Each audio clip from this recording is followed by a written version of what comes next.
I want you to know what's the difference between good guilt and when is guilt a problem. So being an Italian Catholic, guilt was a family member at our table, right? My mom and dad always had an extra person and we called it guilt. And we called it Uncle Bob, but it really was just guilt because we were always told to do things because your mother would want that, or you should do this because I birthed you. We heard all these reasons why you should do stuff. But the truth is, those were good things to be doing. And what made me actually conform to do those things that I still till today write thank you notes handwritten whenever someone sends something or does something nice. And my children, 2 teenagers that I actually force to do it, but they'll do it.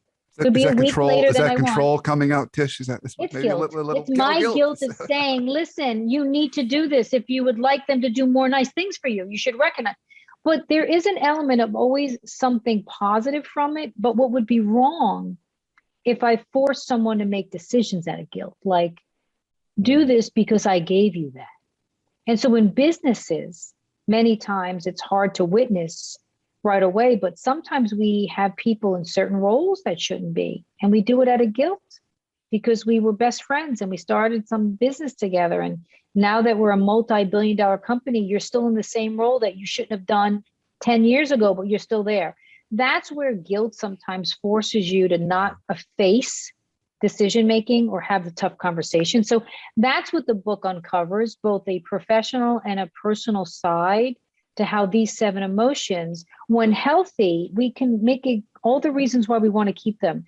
But when they cross the line and they get unhealthy, well, they're actually forcing us to not think clearly, right? That's why I call it junk. They're stuck in our head so that the voices only we hear. So there's no way to get help if we can't clear it ourselves. And so the book will walk you through how to manage some of these elements that aren't so easy.